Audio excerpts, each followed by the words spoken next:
तर भावांनो, लय दिवस झालं कुठे गेलो नव्हतो म्हणून आमच्या कामावरच्यांनी प्लॅनिंग काढली की रिसॉर्टला जायचं. मग आम्ही निघालो रिसॉर्टला. मग रिसॉर्टला गेल्यावर नंतर अगोदर तिथला प्लेस भेटला. प्लेस म्हणजे एकदम विषय होता. मग गेल्यावर अजून सगळ्यात महत्त्वाचं काम केलं म्हणजे ते म्हणजे जेवण. मग जेवण झाल्यानंतर इकडं बाहेरून बघतोय तो एकदम विषय हार्डच दिसालतं.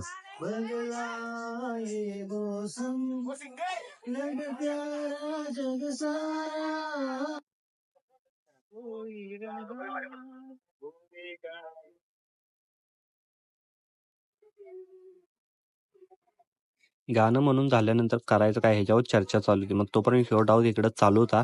मग तो बघत बसलेला. मग तेवढ्यात मुंजानं म्हणला की पिक्चरच्या नावाने खेळूया. मग ते झाल्यानंतर कुणावर डाव येतोय बघा म्हणलं तर डाव आला होता तो म्हणजे माझ्यावर. मग ह्यो कुठल्या पिक्चरचं नाव आहे हे नक्की कॉमेंटमध्ये सांगा भावानो. मग एवढा लेट झाला होता. मग म्हणला तो झोपाव. मग झोपायला गेलो. मग सगळेजण रूमवर जागा करून तीन झोपलो. मग सकाळी उठल्यानंतर ह्यो मुंजा असं धिंगाणा घालत बसलेला कोण उठाना झालतं म्हणून. त्याच्यानंतर विजय सरांचं काही वेगळंच चालतं. मग म्हणलं सरांचं चालू दे म्हणलं जरा बाहेर जाऊन ताजी हवा खावा म्हणलं. बाहेर गेल्यानंतर बघतोय तर काय एकदम व्ह्यू म्हणजे हानकी बडीवच व्ह्यू होता. मग सगळा व्ह्यू पहिला कॅप्चर करून घ्यावं म्हणलं. कारण तर आम्ही जाणार होतो ज्योतिबाला. मग सगळ्यांचा नाश्ता आवरून झाल्यानंतर आम्ही निघालो ज्योतिबाला. कारण तर तिथून एक 3-4 किलोमीटर ते अंतरावर ज्योतिबा होतं. मग शेवटी आम्ही चालत चालत पोहोचलो व तिथे गेल्यानंतर जरा गर्दी होती. व सगळं आवरून देवाच्या घोड्याचं दर्शन घेऊन आम्ही रिटर्न निघालो रिसॉर्टला. रिसॉर्टबद्दल जर तुम्हाला सांगायचं म्हटलं तर रिसॉर्टचं नाव आहे स्वप्नपूर्ती रिसॉर्ट. तुम्ही पण भावनो नक्की आहे. एकदम विषय हार्ड व्ह्यू आहे.